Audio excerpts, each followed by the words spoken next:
Muy bien, amados, queremos traer un invitado súper especial, ya conocido de muchos años por parte de este ministerio Bendiciendo a las Naciones.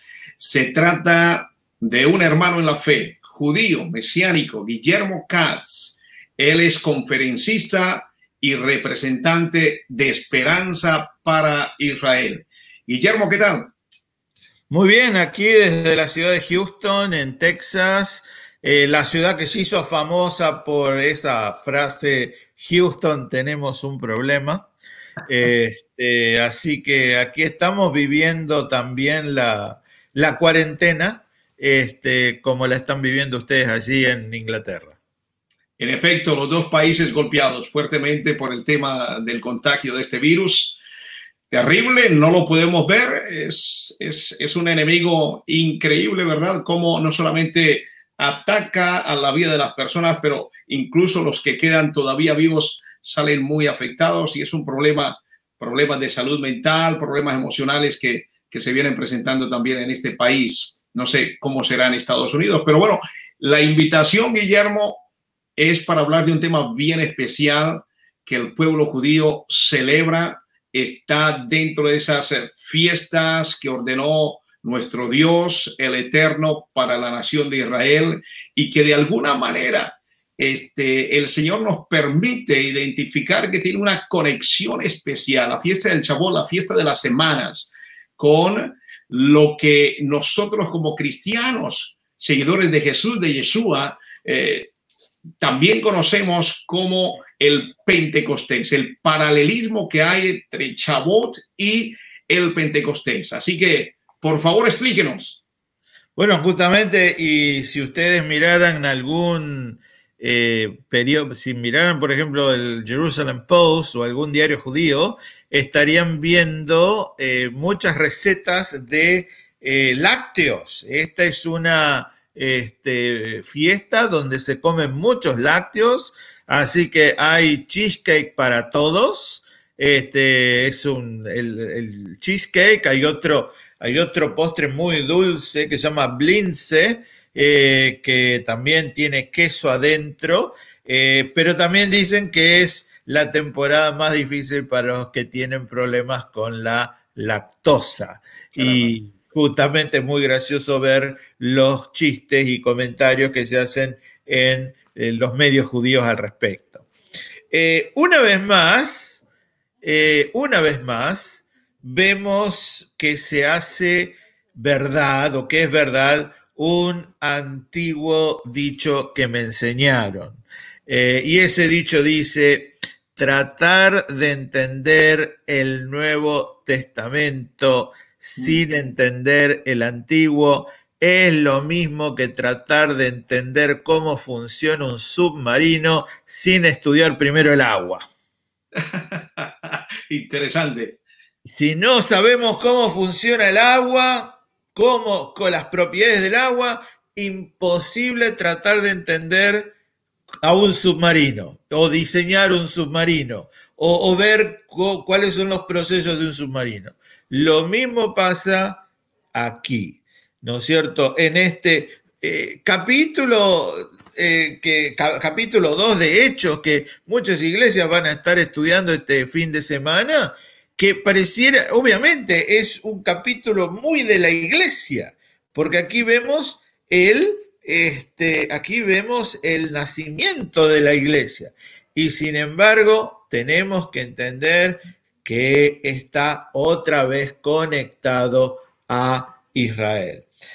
Dijimos Hechos capítulo 2 y obviamente no hay cómo no lo vamos a leer. Y ya el versículo 1 nos dice algo fundamental.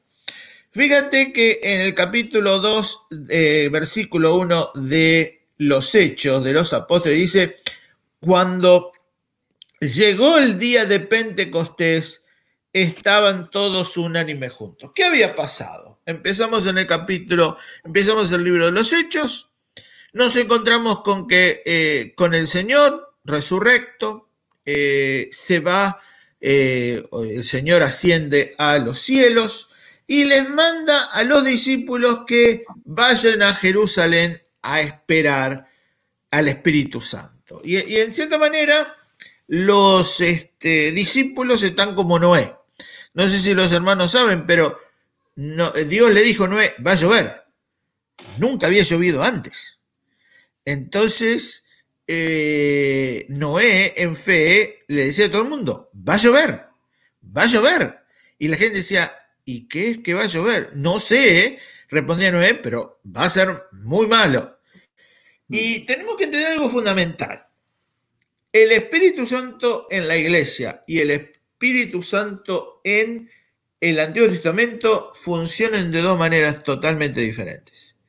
En el Antiguo Testamento, el Espíritu Santo no era para todos, no habitaba en el corazón de todos, sino en algunas personas seleccionadas, particularmente líderes que Dios había puesto al frente de la comunidad de Israel. Por eso es que David dice, ¿no es cierto?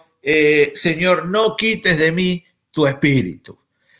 ¿Tenía David el Espíritu Santo? Sí lo tenía, pero no toda Israel. Entonces, como parte de este nuevo pacto, nos vamos a encontrar con algo totalmente diferente, con el Espíritu Santo ahora viniendo al corazón de todos nosotros. ¿Pero por qué? Ahora vamos a ver por qué. Versículo 1 del capítulo 2 de Hechos es fundamental porque lamentablemente no lo tenemos bien traducido. Si usted usa su Reina Valera 1960 como yo, usted va a leer justamente lo que acabo de leer. Cuando llegó el día de Pentecostés, estaban todos unánimes juntos. No, en realidad, cuando miramos al griego, nos encontramos con que la traducción correcta era, y cuando el día de Pentecostés fue cumplido. Cuando el día de Pentecostés fue cumplido. ¿Qué se cumplió? Obviamente nos encontramos con que tenía que cumplir una promesa anterior. Fundamental entonces hacer alguna recorrida por 2 o 3 capítulos del mal llamado Antiguo Testamento. ¿Por qué decimos mal? Porque antiguo suena a malo, suena a viejo, suena a que no sirve más. Y no es ese el caso con el mal llamado Antiguo Testamento, sino ¿Cómo le llamaría? La primera parte de la revelación. Oh, ok. La primera, igual que, y usted, pastor, lo debe saber muy bien, los profetas mayores y menores. Ajá. ¿Cómo mayores y menores? Me gusta más la manera que se lo llama en la Biblia judía, los profetas tempranos y los profetas más tardíos. ¿Por qué? Porque tenemos los profetas que vinieron antes del exilio a Babilonia y los que vinieron después del exilio de Babilonia. Usted sabe muy bien. ¿Podría ser aplicable primer pacto? Primer pacto, exacto. Me gusta más esa. Porque, insisto, y es triste que tengamos un movimiento de pastores que piensen que ya no tiene tanta relevancia. Pero, primera cosa importante, el día de Pentecostés. ¿Qué significa Pentecostés? Pentecostés significa 50, pero obviamente esta era una fiesta judía. Recordemos que hasta ahora el mensaje de salvación, salvo con unas pocas excepciones, ha sido predicado a judíos, ¿no es cierto? Y entonces nos encontramos con que les dice que entonces el día de Pentecostés era el día de ¿qué? El día de Shavuot, que es la fiesta que se celebra hoy, que se celebra durante esta semana en la comunidad judía. ¿Qué significa Shavuot en hebreo? 50. ¿Qué significa Pentecostés en griego, el idioma del Nuevo Testamento? 50. O sea, es lo mismo. Es lo mismo que decir Christmas y Navidad. Es lo mismo que decir New Year y es lo mismo que decir Año Nuevo. Esta es la misma fiesta judía de Shavuot.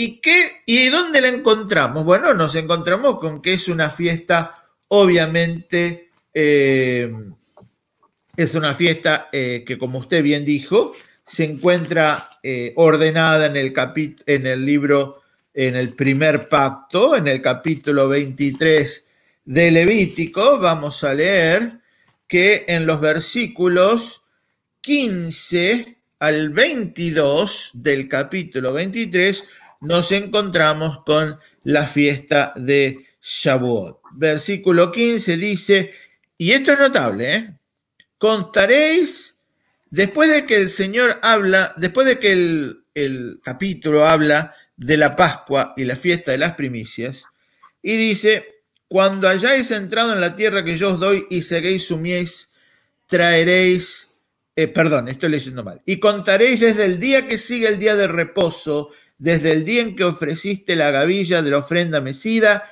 7 semanas cumplidas serán. 7 semanas, 49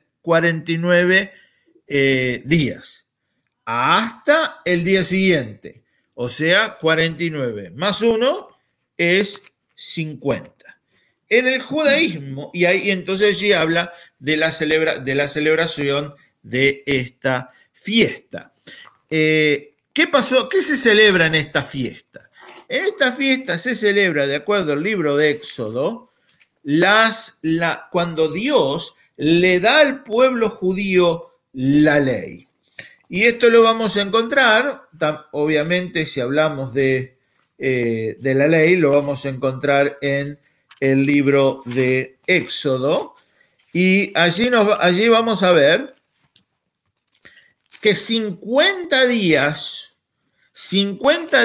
después de la Pascua, donde el pueblo es liberado, 50 días después, el pueblo se encuentra en el desierto del Sinaí, en el monte Sinaí, donde Dios le va a dar al pueblo la ley. Entonces, nos encontramos 50 días después de la Pascua, el pueblo está en el desierto y allí Dios le va a dar al pueblo le va a dar la ley. Entonces, ¿cuál era el propósito de la ley? El propósito de la ley era guiar al pueblo. El propósito de la ley es que el pueblo tuviera la leyera y dijera, esto es lo que Dios dice, por ende, si hago algo en contra de lo que dice aquí, estoy fallándole a Dios. En otras palabras, estoy en pecado. Y esto lo vamos a encontrar en los capítulos 19 y 20 y 21 del libro de Éxodo. Entonces, algo muy importante es entender qué estaba pasando. 50 días antes, el pueblo había celebrado la Pascua. Estamos hablando de los tiempos de Jesús. Todos sabemos lo que había pasado en la Pascua. El Señor Jesús es crucificado y en la fiesta de las primicias Él vuelve a la vida en el día después del primer Shabbat, después de que Él es crucificado. Muy importante entender, porque esto es interesante saberlo para entender por qué pasa lo que pasa, es que Jerusalén estaba llena de gente. En esos tiempos, si usted iba a Jerusalén a celebrar la Pascua, ya se quedaba para Shavuot. ¿Por qué? Porque no era fácil moverse. O sea, no es como hoy que, tengo que ir a tal lado, tengo que ir de Londres a Israel, ¿cómo hago para llegar? Bueno, tengo el non-stop de EasyJet. O puedo viajar a Atenas y conecto en Atenas y voy a Israel. En esos tiempos, todo se manejaba vía barco o tierra. Y entonces, sabemos que en la Pascua había millones de personas judías de todo el mundo judío. Estamos hablando de Asia Menor, estamos hablando de estamos hablando de la zona de África del Norte, Egipto, Libia, estamos hablando de Chipre, estamos hablando de todas las islas que son lo que ahora es Grecia. Y entonces la gente ya se quedaba. La gente ya se quedaba esos 50 días. ¿Para qué? Porque era muy difícil hacer la conexión, porque en ese tiempo uno se iba a lo que hoy es Tel Aviv, el puerto de Jaffa, y se tomó una barca, y quizás iba a Malta, pero no había un librito que decía, a ver, tal día, tal hora sale un barco para tal hora. Eso es una cosa moderna. Entonces, en primer lugar, nos encontramos que la gente, venía de afuera, y esto va a ser muy importante. Uno dice, ¿por qué el milagro de las lenguas? Bueno, porque tenemos gente judía de todo el mundo que está allí acampando para celebrar la Pascua. Ya celebraron la Pascua y van a celebrar Shavuot. ¿Se entiende? Perfecto. Claro que sí. Entonces, tenemos judíos de todo el mundo conocido, y entonces nos encontramos, y estoy volviendo mi Biblia al libro de los Hechos. Hechos 2. Hechos 2, exactamente, que es nuestro texto, el texto que estamos usando. Aquí estamos 2. Entonces nos dice aquí que llegó el día de Pentecostés y estaban todos unánimes juntos. El Señor les había indicado que fueran allá, estaban como buenos judíos, estaban en Jerusalén, a pesar de que la mayoría era de Galilea. Estaban en Jerusalén por 2 razones. Primero, porque el Señor les dijo que fueran allí. Y en segundo lugar, porque ya habían celebrado la Pascua. Todo Jerusalén obviamente estaba conmocionada con los eventos que llevaron a la muerte y resurrección del Señor Jesús. O sea que otra vez vemos el agua, ¿no? El submarino y el agua. Vemos que el Señor es el maestro del tiempo y del espacio, y Él ha preparado el escenario perfecto para la venida del Espíritu Santo. Entonces nos encontramos que estaban allí, y versículo 2 dice aquí, y de repente vino del cielo un estruendo como un viento recio que soplaba, el cual llenó la casa donde estaban todos sentados. Y se le aparecieron lenguas repartidas como de fuego, asentándose sobre cada uno de ellos. Y fueron todos llenos del Espíritu Santo y empezaron a hablar en otras lenguas, según el Espíritu le daba que hablasen. Entonces, versículo 5, sigo. Moraban entonces en Jerusalén judíos, varones piadosos de todas las naciones bajo el cielo. Y hecho este estruendo, se juntó la multitud y estaban confusos, porque cada uno les oía hablar en su propia lengua. Y estaban atónitos y maravillados, diciendo, mirad, ¿no son galileos todos estos que hablan?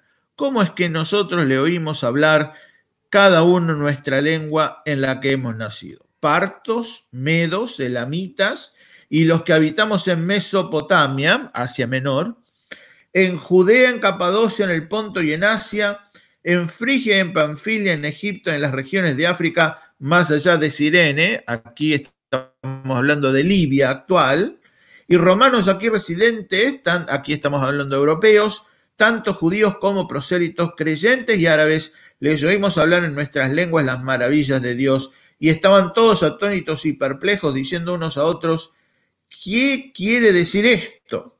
Mas otros burlándose decían, están llenos de mosto. Y aquí es donde empezamos a ver aquí es donde vemos el cumplimiento del primer Shavuot.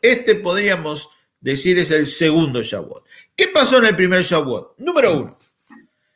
El texto de Éxodo nos dice que hubo fuego en la montaña. ¿Con qué nos encontramos aquí? Las lenguas de fuego sobre cada uno de los que estaban presentes. Número 2, dice que hubo un gran estruendo. Si vamos otra vez al texto de Éxodo, nos vamos a encontrar de que la montaña se conmovía por los rayos y los truenos porque Dios estaba allí presente. Mm. Y en tercer lugar, vemos también, y acá esta es la parte más interesante, la razón de todo esto. La razón de todo esto, sabemos, es la venida del Espíritu Santo.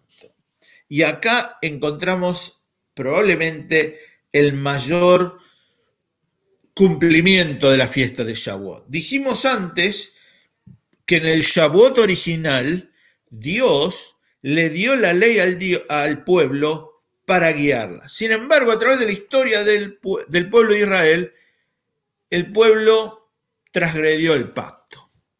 El pueblo cayó en la desobediencia. El pueblo se alejó de los mandamientos de Dios, el pueblo judío. Como consecuencia de eso, Dios trae juicio, y como sabemos, en el 721 antes de Jesús, los asirios derrotan y absorben 10 tribus de Israel, y en el 500, probablemente 583 antes de Cristo, 587, no sabemos exactamente, la tribu de Judá es llevada al cautiverio en Babilonia y Dios trae un juicio. Pero justo antes de que pase eso, Jeremías en una de las profecías dice, esto no anduvo.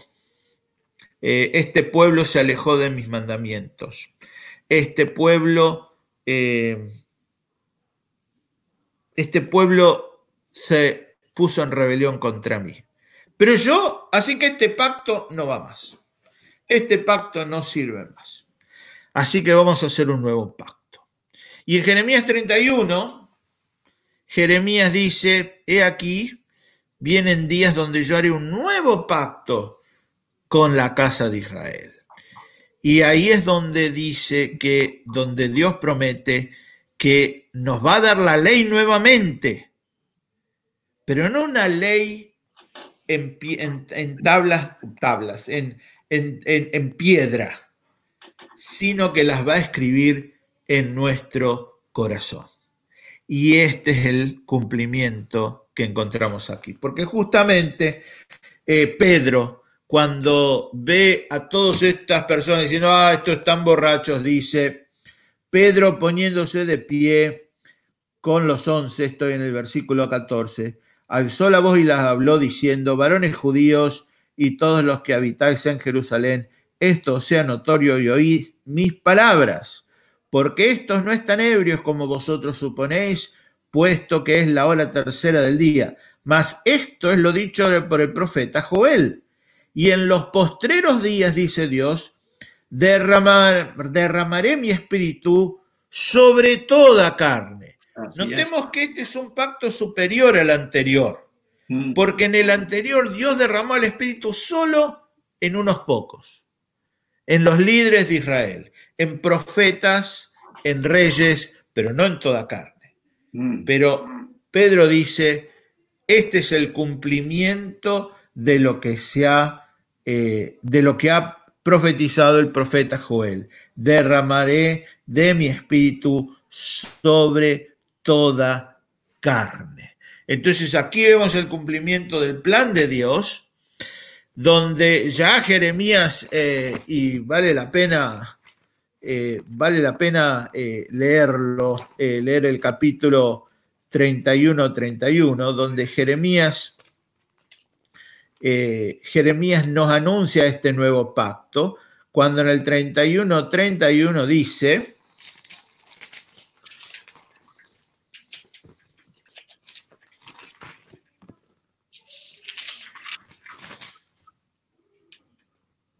he aquí vienen días, dice Jehová, en los cuales haré nuevo pacto con la casa de Israel y con la casa de Judá, no como el pacto que hice con sus padres el día que tomé su mano para sacarlo de la tierra de Egipto.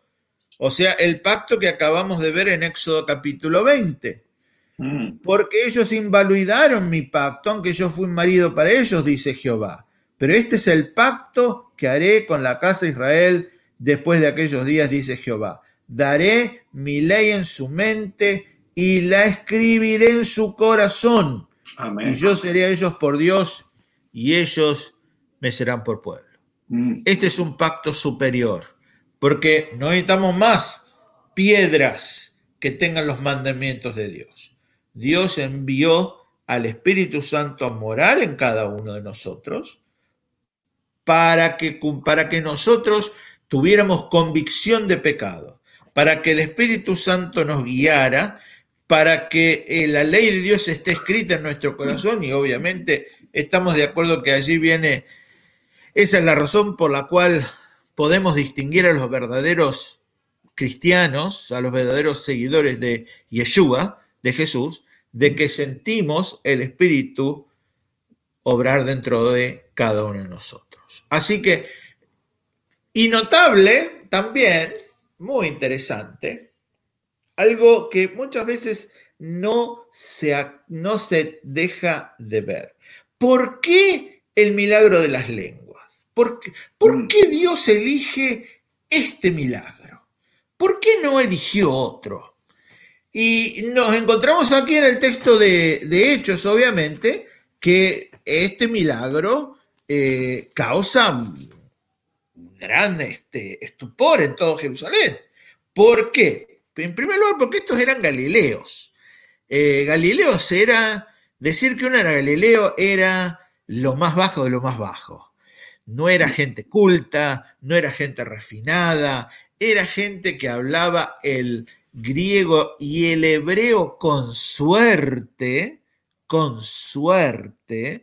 Era gente, en otra palabra, usando otra expresión muy dura en español, era gente bruta. Y sin embargo, nos vemos que está hablando, toda esta gente de golpe se pone a hablar todas estas lenguas extranjeras, y todas estas lenguas son reconocidas por todos estos extranjeros. O sea que, en primera razón para el milagro de las lenguas es que Dios quería que toda la audiencia internacional que se encontraba en Jerusalén entendiera el mensaje. Maravilloso. Pero creo que hay una segunda. Y creo que tiene que ver mucho con el milagro que es la comunidad del Mesías. El milagro, uno de los grandes milagros de la iglesia, es que dos pueblos se van a unir en una comunidad. El pueblo judío y el pueblo gentil. Ese va a ser el rasgo, esto es el rasgo con el que Pablo tiene que enseñar continuamente, porque la gente se resiste. Porque otra vez, los judíos dicen, no, esto es una cosa nuestra. No, señores. Acá somos dos pueblos, el judío y el gentil, que se unen. Tremendo. Si miramos al Antiguo Testamento, otra vez el mal llamado Antiguo Testamento, nos encontramos con que hubo otro incidente, esta vez en el libro de Génesis, donde las lenguas también se usaron, pero para desunir a la gente. Me refiero a la Torre de Babel. ¿Por qué surgen los diferentes idiomas? Para que la gente se desuna, para que la gente no se pueda unir contra Dios. Y aquí nos encontramos con que las lenguas, en vez de desunir, unen a la gente. Maravilloso. Las unen todo, y es por esa unión que Pedro luego puede predicar y miles se vuelven al Señor. Maravilloso. Así que por eso tenemos que entender que esta fiesta, que generalmente la celebramos como el nacimiento de la iglesia, es también el cumplimiento de la promesa que Dios le dio a todo el mundo en Jeremías 31 de un nuevo pacto. Y obviamente este nuevo pacto toma el viejo pacto, el de Sinaí, y la hace un nuevo pacto donde ahora no es un pueblo, sino que todos somos unidos en la comunidad del Mesías. Qué tremenda explicación, Guillermo. Es maravilloso y algo que yo estaba recordando, que a veces nosotros los gentiles, los que somos gentiles, como que no la captamos, ¿no? Es saber, y eso era lo que me estaba recordando escuchándolo a usted ahora, que prácticamente el nacimiento de la iglesia de nuestro Señor Salvador Jesús, Yeshua, prácticamente fue un evento judío. Fue un evento judío, pero volvemos a lo mismo. No podemos entender, no podemos ni siquiera ponernos a pensar cómo funciona un submarino si primero no entendemos el agua, ¿no? Y entonces, por eso tiene sentido todo lo que ocurre, ¿no? Sí. Por eso tiene sentido, los evangelios tienen otro significado cuando entendemos el contexto en el cual ocurre todo. Fantástico, Guillermo, muchísimas gracias. Qué ocasión tan especial poderlo invitar, que usted haya aceptado estar con nosotros en este servicio especial del Ministerio Bendiciendo a las Naciones con sus 3 iglesias aquí en Londres, y la cantidad de hermanos y amigos que nos ven en vivo a través de nuestras plataformas. Así que lo vamos a seguir llamando, Guillermo. Muchísimas gracias. Siempre va a ser un gusto. Muchas bendiciones. Gracias, Guillermo. Bendiciones. Shalom. Shalom.